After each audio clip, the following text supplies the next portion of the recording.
Vamos a compartir la palabra del Señor. Está en Primera de Crónicas, capítulo 21, versículo 1 al 12.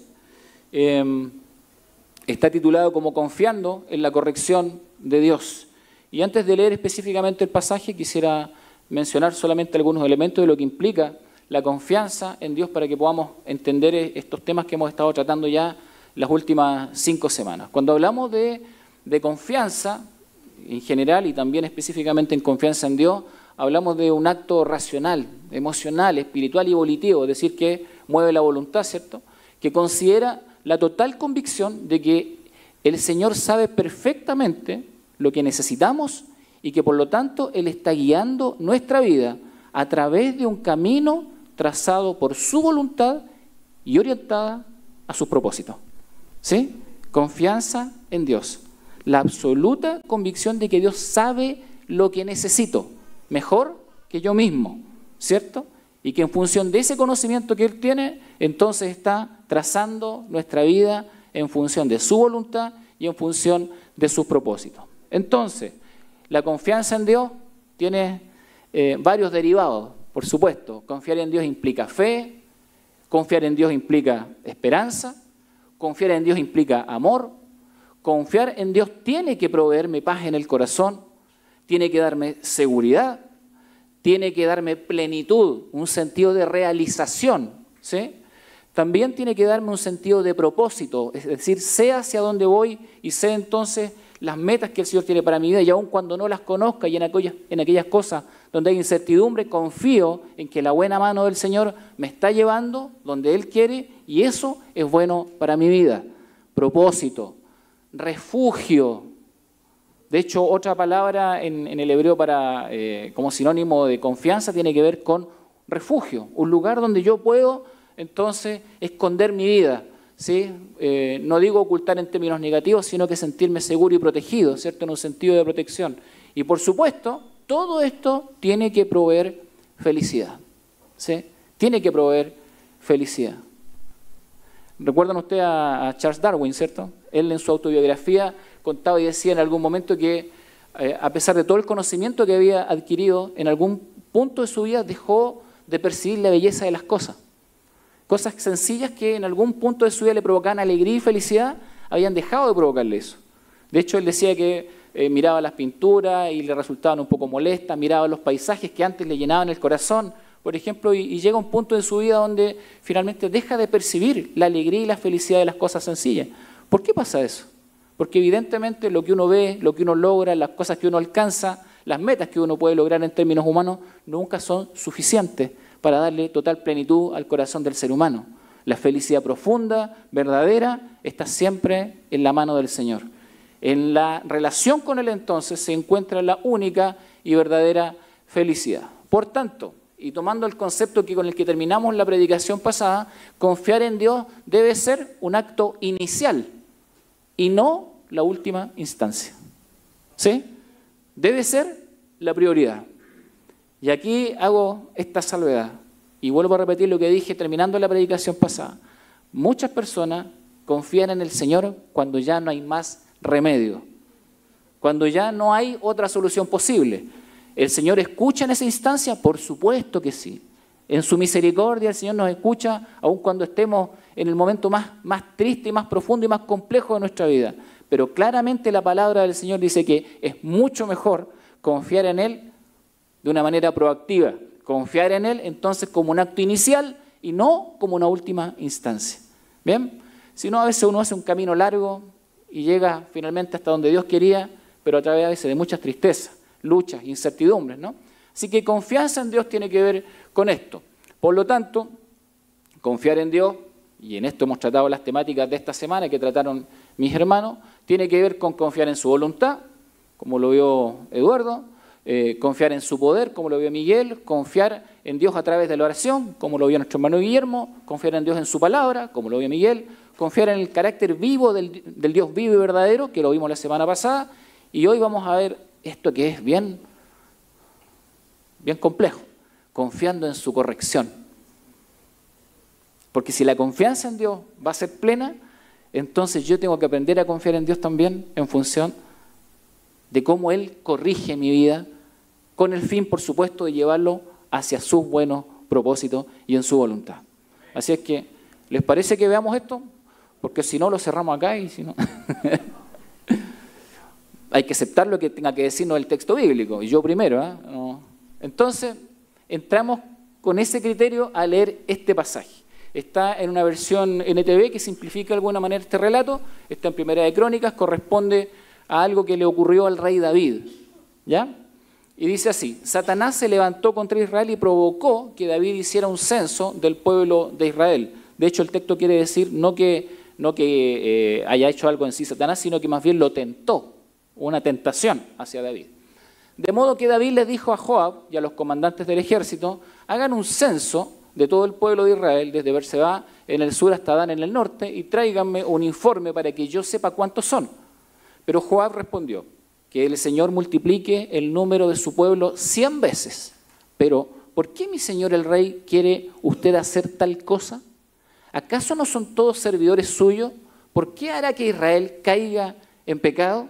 Inmediatamente uno dice: ¿por qué para Joab un censo es pecado? ¿Sí? Después lo vamos a entender. Sin embargo, el rey insistió en que levantaran el censo, así que Joab viajó por todo Israel para contar al pueblo. Luego regresó a Jerusalén y le informó a David el número de personas. Había en todo Israel 1.100.000 guerreros que podían manejar una espada y 470.000 en Judá. Pero Joab no incluyó a las tribus de Leví y Benjamín en el censo porque estaba muy afligido por lo que el rey le había ordenado hacer. Dios se disgustó mucho por el censo y castigó a Israel por haberlo levantado.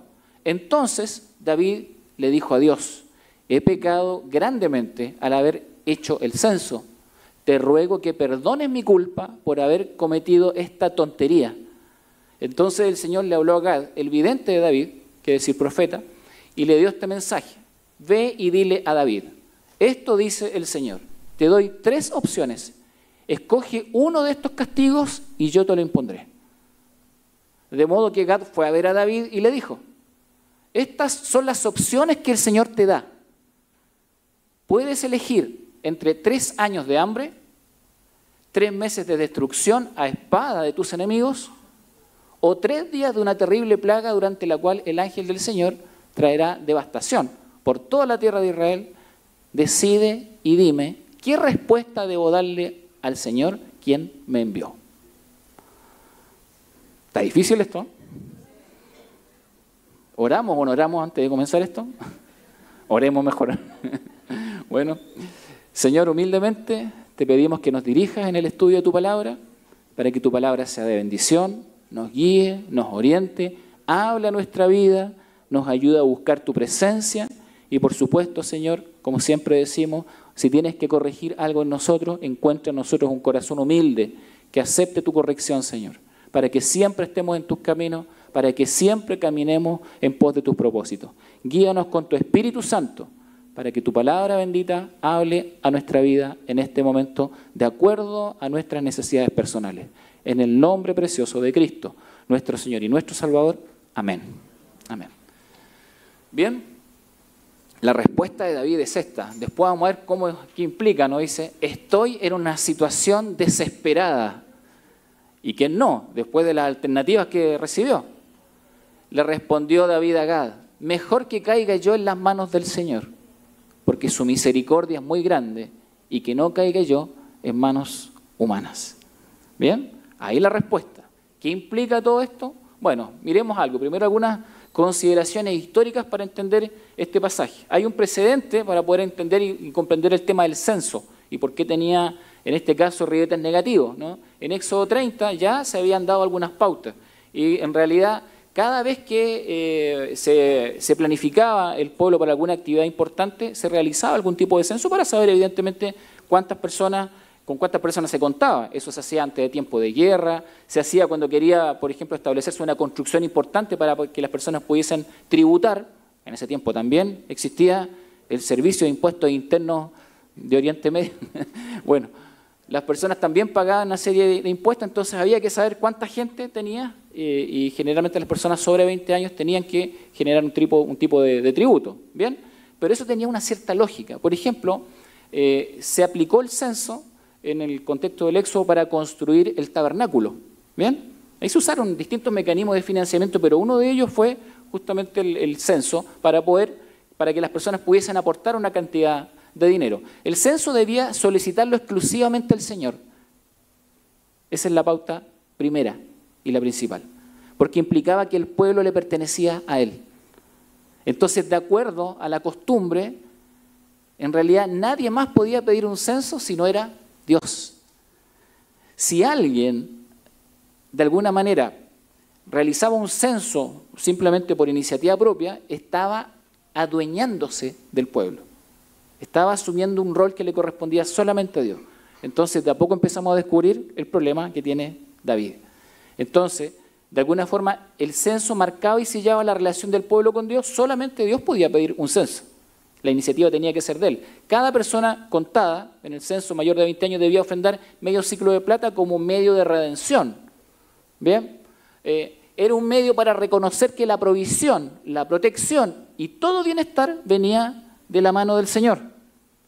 Las personas daban de lo que Dios les daba. Era un símbolo el aporte económico. No es que Dios necesitara dinero.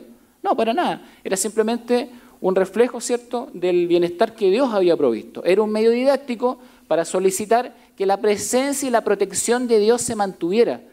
Como se generaba un mecanismo de filiación, lo que las personas hacían, digamos, cuando generaban esta ofrenda en respuesta al censo, lo que estaban diciendo es: yo le pertenezco al Señor, ofrendo de lo que Él me da y ofrendo en función de sus propósitos.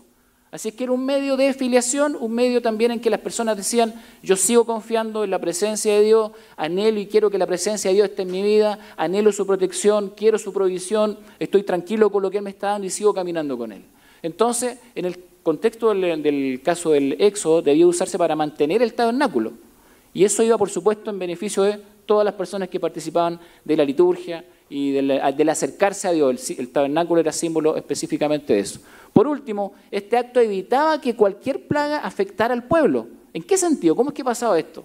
No es que la persona pagara y entonces se evitaba una plaga, no tenía que ver con eso. Dado que la protección del Señor se mantenía, por cuanto la persona reconocía la soberanía de Dios en su vida y la dependencia que tenía de Él. ¿Ven? Es decir, si yo tengo mi relación con Dios y anhelo profundamente el cuidado de Dios en mi vida, el bienestar de Dios en mi vida, lo que está detrás de esto es reconocer la soberanía de Dios y decir: yo quiero que Dios nunca me deje, que nunca su mano me deje. Y lo que está de alguna forma planteando el texto es la diferencia entre que Dios tenga su mano protegiendo mi vida a que yo no la anhele y deseche y no quiera que Dios esté en mi vida. O que yo cambie la protección divina por una simple protección humana. Lo que está en juego es mucho más profundo que lo que parece a primera vista.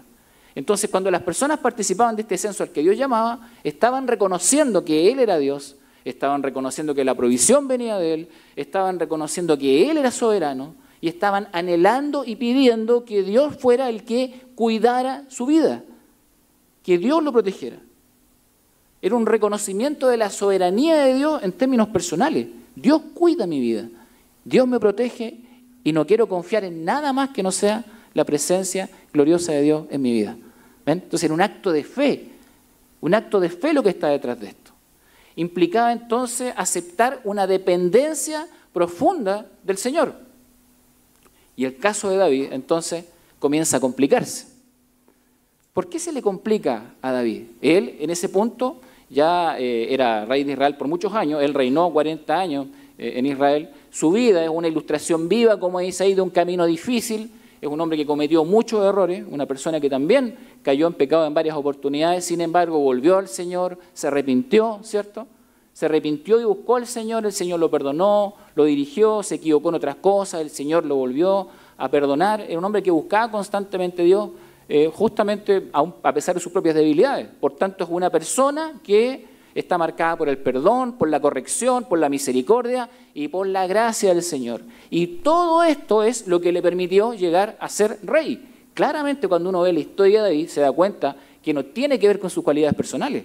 Cualquier otro podía haber sido rey. Dios lo eligió como rey. La Escritura dice que Dios lo ungió como rey, ¿cierto? O sea, Dios lo eligió y le dio entonces la posibilidad y la oportunidad de que él llegara a ser el rey de Israel. Hacia el final de su reinado, que es lo que nos cuenta Primera de Crónicas capítulo 21, él estaba disfrutando de un bienestar que el Señor le había provisto en todas las áreas de su vida. Así es que él estaba viviendo un tiempo de paz porque los enemigos ya habían sido derrotados, ¿cierto? Él estaba viviendo con un proyecto de vida ya muy definido, tenía mucha riqueza material, era el rey de Israel. ¿Bien? Entonces, el asunto es que, a pesar de que él no había contado con todo esto en el curso de su vida, nunca había dejado de buscar a Dios. Y aún la carencia y las necesidades no le habían impedido confiar en Dios y servir a Dios. Pero ¿qué está pasando acá al final de su vida? Y esta historia nos llama la atención, porque es una persona que tiene un recorrido de relación con Dios. ¿Recuerdan algo que dije la semana pasada? Yo creo que todos tenemos la obligación de estar revisando constantemente nuestra relación con el Señor. Tenemos que hacerlo. Tenemos la obligación de disponer nuestra vida delante del Señor de tal forma que seamos escrutados por Él, que seamos revisados en nuestro corazón. ¿Estamos viviendo con un corazón que confía plenamente en el Señor? ¿Nos hemos apartado de Él? ¿Hemos buscado otros caminos? ¿Hemos marcado otros rumbos? ¿Estamos viviendo la vida a la manera de Dios o a la manera nuestra? Las normas de nuestra vida, la ética de nuestra vida, la moralidad, la base moral de nuestra vida, con la cual podemos tomar decisiones. Esa base moral, ¿qué es? ¿Son criterios humanos o es lo que el Señor ha dicho en su palabra? Siempre, toda persona que conoce al Señor tiene la obligación de estar revisando su relación con el Señor. El asunto maravilloso es cómo ha estado nuestra vida antes de hoy. Y también tenemos que preguntarnos cómo estará mañana. Pero esta historia nos lleva a la hora. ¿Cómo está mi relación con el Señor ahora? Ahora, en este momento. ¿Estoy buscando al Señor? ¿Estoy confiando en Él? ¿Estoy reconociendo su soberanía? Entonces, David llega a un punto de su vida donde tal vez se siente muy lleno de sí mismo. Él había recibido, en realidad, bendición del Señor en muchos instantes. ¿Recuerdan la historia de David y Goliat, cierto? Claro, siendo un niño, una persona que ayudaba por el Señor para derrotar a un gran enemigo. Ahí no había necesidad de un gran ejército. La pregunta es, ¿por qué el censo? ¿Por qué contar cuántos hombres de guerra tiene? ¿Cuál es la necesidad de saber cuánto poderío militar tiene en ese instante de su vida, cuando nunca fue necesario? Siendo un niño, venció a un hombre experto en la guerra, ayudado por el Señor, y él claramente dice allí, cuando va a enfrentar a Goliat, voy a ti en nombre de Jehová de los ejércitos, ¿cierto? Claro, voy a enfrentar el mayor peligro de mi vida en nombre de Jehová de los ejércitos. No era el poder humano, era Jehová, Dios, Jehová de los ejércitos, el que estaba con él. Entonces, uno lo ve en esa instante, lo ve, por ejemplo, cuando Dios lo protege ante el rey Saúl. Recuerdan que lo persigue, ¿cierto?, para matarlo. Sí, en varias oportunidades su vida está en riesgo. Sin embargo, el Señor lo preservó. Siempre en condiciones precarias, huyendo por el desierto, la mano del Señor estuvo con él. ¿Fue necesario un gran poder? ¿Fue necesaria una gran riqueza? ¿Fue necesaria gran influencia? ¿Era necesario un gran ejército? No. Lo que era necesario era la mano de Dios en su vida.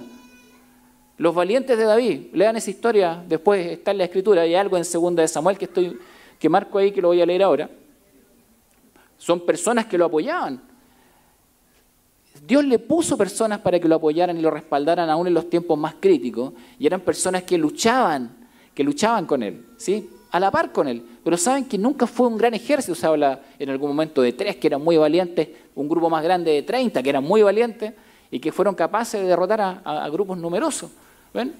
¿Fue necesario allí un gran ejército? No, porque Dios le había provisto también la ayuda necesaria cuando esto fue requerido. De hecho, hay una historia en 2 de Samuel, yo simplemente pongo un extracto allí, dice, David estaba entonces en la fortaleza mientras la guarnición de los filisteos estaba en Belén. David sintió un gran deseo y dijo, ¿quién me diera a beber agua del pozo de Belén que está junto a la puerta? Estas son cosas que se le ocurren a David nomás porque están en tiempo de guerra, ¿no?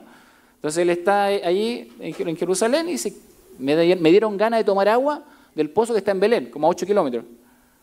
Y allá estaba el ejército enemigo. Y miren lo que hicieron quienes lo acompañaban. Dice ahí, entonces los 3 valientes abrieron paso por el campamento de los filisteos y sacando agua del pozo de Belén que estaba junto a la puerta, se la llevaron y la trajeron a David. Después él no quiso beberla porque dijo, no soy digno de beber el esfuerzo de estos hombres. ¿Se dan cuenta? Pero lo que nos demuestran estas historias es que Dios siempre le proveyó todo lo necesario. Toda la ayuda necesaria. Siempre estuvo de parte de la mano del Señor. Y por supuesto la consolidación del reino. Eso fue siempre objeto de la mano del Señor. Dios estuvo con él. Si él era rey en ese momento de su vida, es porque eso estaba en los planes del Señor y no en planes meramente humanas. Entonces, ¿qué sucede con él? ¿Por qué en este momento de su vida entonces realiza este censo que obviamente tiene estas características negativas? Bueno, algunos dicen que, y hay algunas teorías, ¿cierto?, respecto del por qué realiza el censo. Una es que era para aplicar un tributo que engrosara sus arcas. Él no necesitaba más riqueza, si es que fuera alguna de estas, ¿no? Para aplicar un tributo que permitiera emprender la construcción de un nuevo lugar de adoración. Algunos dicen que ya lo tenía en sus planes, y tratando de replicar lo que había pasado en el Éxodo, en la construcción del tabernáculo, él entonces quiere buscar apoyo económico por este lado, por autocomplacencia, dicen algunos, mediante la ostentación de un enorme ejército. Miren cuánto poder he acumulado en el paso de los años para emprender nuevos desafíos militares. Ninguno de estos motivos realmente tiene una justificación. David tenía en la mano del Señor todo lo que necesitaba. Todo lo que necesitaba ya estaba en la mano del Señor. Él solo tenía que seguir confiando en Dios. Y entonces la historia nos llama la atención. ¿Cómo una persona con esta experiencia con el Señor y viviendo de alguna manera este camino, esta ruta con el Señor, puede de pronto equivocarse y comenzar no a confiar en Dios, sino que confiar en sí mismo? ¿Qué le sucede a él? Y la mayoría de los comentaristas coinciden en que él está buscando asentar su autoridad sobre el pueblo mediante un censo que reconozca su liderazgo, pero en un sentido de pertenencia. ¿Qué quiere decir? Así como el censo en el Éxodo implicaba la afiliación con Dios, él estaba esperando que este censo generara la afiliación del pueblo con él. Yo soy el rey. Yo soy el soberano. Este pueblo es mío.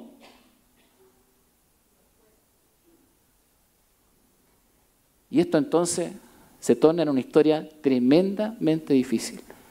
¿Puede el corazón de una persona de pronto llenarse de orgullo? ¿Puede entonces hacer que esto tuerza el corazón, impulsando a que una persona ceda y busque otros caminos? ¿Puede ser que una persona, aún creyendo en Dios, ceda a alguna tentación? Porque esto es una tentación. Y aquí está este hombre entonces, delante de una tentación. Bueno, él tiene 4 problemas, al menos, ¿no? Yo solamente escogí algunos. Orgullo, el ceder a la tentación, confiar en lo que él ha logrado. Noten cómo a veces cuando nos empieza a ir bien, en algún punto parece que la gloria del Señor comienza a desaparecer. Y ya no es lo que el Señor me dio, lo que el Señor proveyó, lo que el Señor ha hecho, es lo que yo he logrado. Y eso comienza de manera muy sutil en el corazón. Es muy sutil. Pero de pronto tienes personas que fueron formadas en los caminos del Señor, enseñadas en los caminos del Señor, y de pronto los ves alcanzando cosas hermosas en términos humanos, pero con ninguna de ellas glorifican al Señor. ¿Es posible esto? Sí, es posible. Y por último, apropiarse del crédito por las metas alcanzadas. Esto es lo que yo alcancé. Es mi capacidad, es mi poder. Y tenemos un hombre, entonces, expuesto a esta tentación. ¿Qué va a hacer el Señor? Corregirlo. Es su hijo.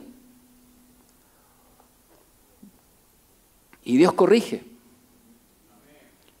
Y qué bueno que lo haga. Porque la corrección del Señor en ningún caso es un acto de maldad. La corrección del Señor es un acto de misericordia. Es un acto de bondad que impide que la persona siga entonces caminando en un propósito que no corresponde. Dios interviene. Y miremos cómo interviene el Señor en esta historia. Yo leí hasta el versículo 2, ustedes en su casa lean el resto del pasaje porque es mucho más extenso. La primera etapa de la corrección del Señor. El tiempo de la oportunidad. Aquí todavía no llega en sí un juicio, más bien las advertencias. ¿Cómo llega la advertencia? Llega a través del general, de Joab, el comandante de su ejército. La Escritura dice que a él le pareció mal lo que estaba ocurriendo y se lo dice al rey en un acto de confianza, porque también eran sus amigos. No, le dice, te estás equivocando. ¿No está la voz del Señor en la voz de Joab? Claro que sí. Muchas veces Dios pone personas en nuestro camino para evitar que caigamos en un error. Dios pone personas para que nos hable, personas para que nos aconsejen, personas que nos dicen claramente que nos estamos equivocando. Gracias a Dios por esas personas. A veces caen mal en un principio, pero después terminan siendo de bendición. ¿Ve? Joab le dice al rey, no rey, no mi señor, le dice, con minúscula, ¿no? No lo trata como a Dios, le dice, no mi señor, con minúscula. Dice, no mi señor, estás equivocado, este no es el camino. No solamente él, un pasaje paralelo que cuenta la misma historia, dice que los capitanes, los que estaban después de Joab, también supusieron. Porque como no escuchó a Joab, Dios le vuelve a dar otra oportunidad. ¿Ven? A través de otras personas que le dicen, no, te estás equivocando, este no es el camino. Entonces, si uno piensa a veces que Dios actúa de manera dura, así, ¿no? Dictatorial, autoritario, no es así. Dios siempre comienza en un proceso para darnos la oportunidad de que recapacitemos. Y eso es lo que está haciendo con David. No solamente eso, el pasaje paralelo dice que fueron casi 10 meses que se demoró Joab. Hay un comentarista que dice que Joab intencionalmente se demoró tanto tiempo porque le estaba dando el espacio a David para que recapacitara. ¿Ven? Entonces, casi 10 meses demoró el censo. Y en esos 10 meses, David, teniendo todas las advertencias, no cede. Porque también pasa algo. A veces el corazón, cuando entra en un estado de orgullo, aunque tú sepas que te están diciendo lo correcto, a veces la primera reacción es ponerte en contra de esa verdad, es rechazarla. Bueno, ahí está. Entonces Dios interviene. Job le dice que el Señor multiplique el número de su pueblo 100 veces. Dice, pero ¿por qué mi Señor el Rey quiere usted hacer tal cosa? ¿Acaso no son todos servidores suyos? ¿Por qué hará que Israel caiga en pecado? Además, dice el texto que Joab no incluyó a las tribus de Leví, que tenían el servicio del sacerdocio y en el templo, ¿cierto? Y en el servicio, perdón, en el tabernáculo.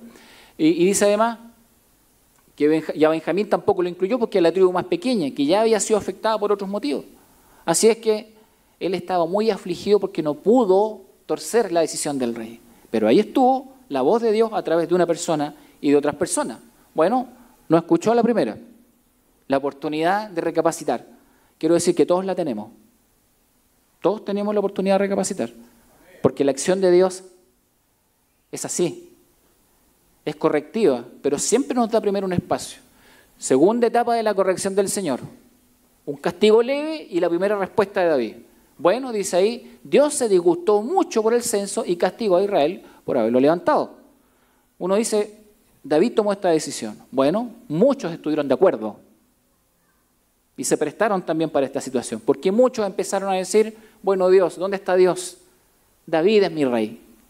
Muchos participaron también del discurso de David. Entonces David le dijo a Dios, he pecado grandemente al haber hecho el censo. Aquí hay una primera respuesta que uno puede decir, acá está el arrepentimiento definitivo, pero dice acá, he pecado grandemente al haber hecho el censo. Te ruego que perdones mi culpa por haber cometido esta tontería. ¿Qué es lo que hay acá? ¿Hay arrepentimiento verdadero? ¿No? Todavía parece que no hay una comprensión profunda realmente de lo que hizo. La expresión, él dice tontería casi como minimizando lo que hizo. ¿Y no será que nosotros a veces actuamos así también? Primero es como minimizar lo que hicimos, no fue tan grave, no fue tan malo, no es para ponerle tanto. Bueno, David hizo lo mismo, él dijo esto fue una tontería nomás. Esto no es una tontería, po. Y si Dios no sana el corazón de este hombre, ¿podrá seguir este hombre adelante en función de los propósitos del Señor? Bueno, y entonces Dios además envía a Gad, ya le habló a través de Joab, ¿cierto? Envía a Gad ahora que es el profeta, y le dice, dile a David lo siguiente, puedes elegir entre, porque Dios dice te voy a castigar ahora. Fue leve, ahora va a ser severo. Miren cómo va avanzando. 1, 2, 3, vamos a la tercera. Un castigo más severo. Ahora, además, dice, vas a tener la posibilidad de elegir tu castigo. ¿Alguien quisiera estar en los pies de David?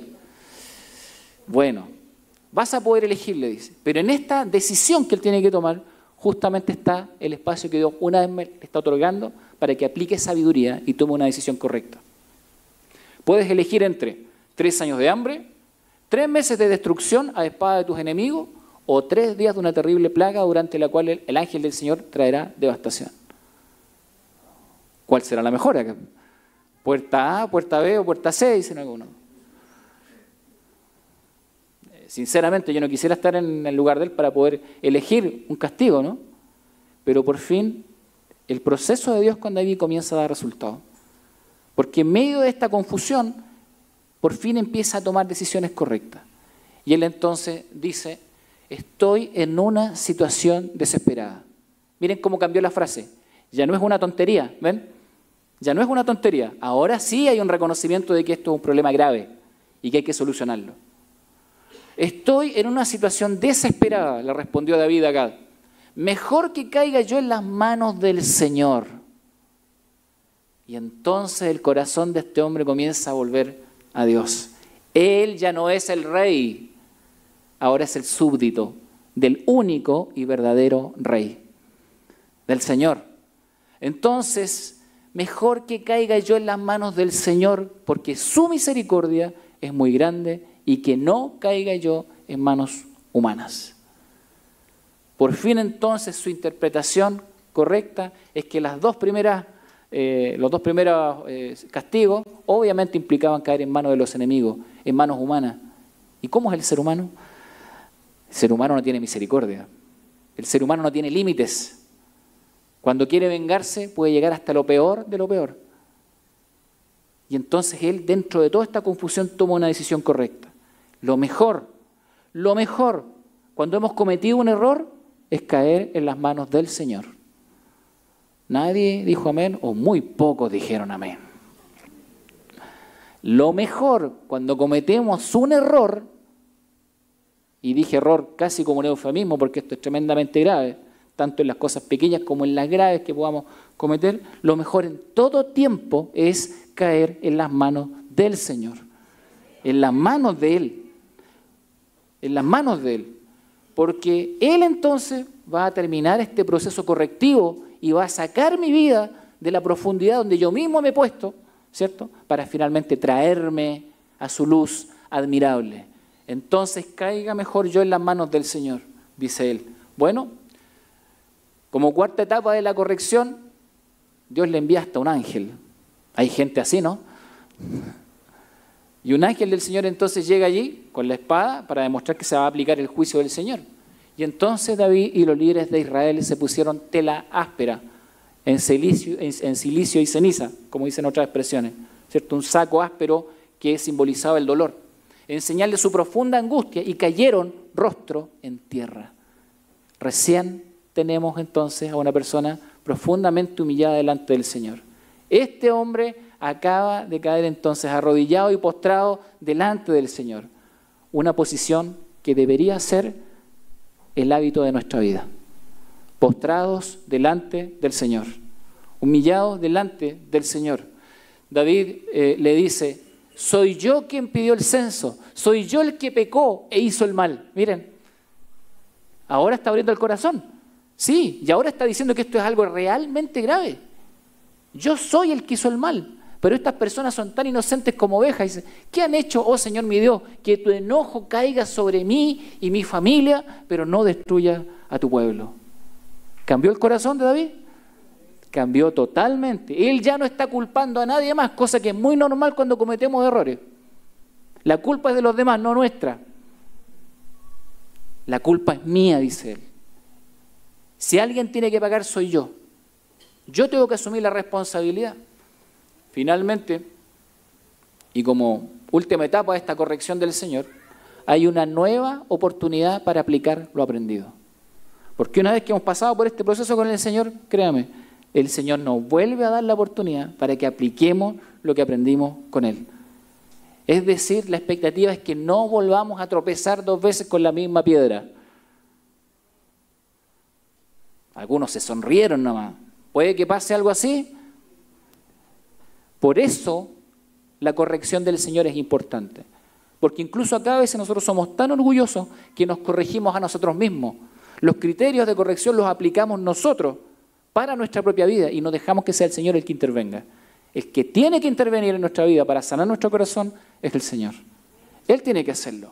Entonces, Dios le da una nueva oportunidad. Dice el texto bíblico que David edificó allí un altar al Señor, sacrificó ofrendas quemadas y ofrendas de paz. Cuando David oró, el Señor le contestó, enviando fuego desde el cielo para quemar la ofrenda sobre el altar. ¿Se acuerdan cuando se había producido eso otra vez en la historia del Antiguo Testamento? Con el profeta Elías, ¿cierto? Mira, acá se vuelve a producir con David. ¿Por qué? ¿Por qué Dios le responde? Porque la relación con Dios volvió a ser una nuevamente. El Señor sanó el corazón de este hombre.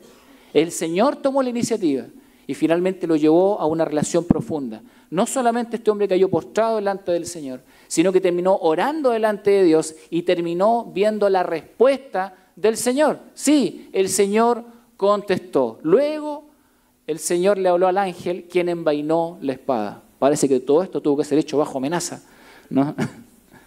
Si ustedes miran la historia, miren todo lo que intervino en esta corrección del Señor.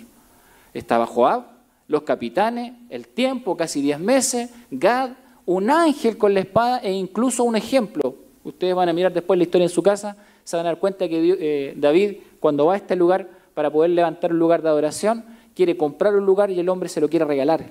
Ornán, que está ahí, también llamado Arauna en la otra versión, en la NTV. Él ahí dice, no, todo es tuyo, todo es para ti, todo viene de la mano del Señor. Y Dios le muestra el ejemplo humano, una ilustración, para que él entienda que se puede vivir de una manera distinta confiando en la mano del Señor.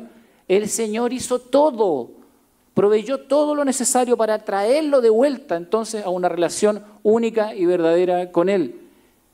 Entonces, ¿será necesario aceptar la corrección del Señor, queridos hermanos? ¿Será necesario dejar que el Señor sea el que actúe en nuestra vida? Mientras nosotros seguimos porfiando con nuestra necedad, creyendo que somos nosotros los que vamos a definir los criterios, siempre terminamos equivocándonos, siempre terminamos cayendo, siempre terminamos debilitándonos, siempre terminamos caminando por rutas que no son las que Dios quiere para nosotros. Y eso, mucho ojo, porque puede pasar en cualquier momento de la vida. No es patrimonio de la juventud cometer un error. Y David lo demuestra acá. Ya después de muy avanzada su vida y después de haber visto muchas veces la mano del Señor, se vuelve a equivocar. Tenemos que estar siempre en las manos del Señor. La ruta de nuestra vida tiene que estar marcada por el Señor. ¿Por qué? Por esto. Voy a tocar 2 proverbios. Uno el de la semana pasada y este que nos acompaña hoy. Hay caminos que el hombre considera rectos, pero que al final conducen a la muerte. Proverbios 14:12. ¿Podemos equivocarnos? Sí. El mundo es muy seductor y nos muestra caminos que parecen rectos, pero la finalidad es un camino de muerte. Por eso, y termino con el texto que vimos la semana pasada, dice, fíate de Jehová de todo tu corazón y no te apoyes en tu propia prudencia. Reconócelo en todos tus caminos y Él enderezará tus veredas. Él lo va a hacer. Queridos hermanos, fíate del Señor. Como les explicaba la semana pasada y al principio de esta predicación, significa que Dios tiene que ser, entonces, nuestra prioridad. Dios tiene que ser, entonces, aquel a quien recurramos en primera instancia. Dios no puede ser el último lugar y Dios no puede ser la última instancia. Confiemos en el Señor ahora. Y aún confiemos en la corrección que Él pueda traer a nuestra vida. Y que su corrección nos ayude siempre entonces a estar en su senda. Si el Señor tiene que enderezar algo en el caminar, que el Señor lo haga para su honra y para su gloria y para nuestra bendición. Amén. Que Dios les bendiga mucho, queridos hermanos. Oremos al Señor y le pediría que cada uno pueda orar por su vida y presentarse delante de Él.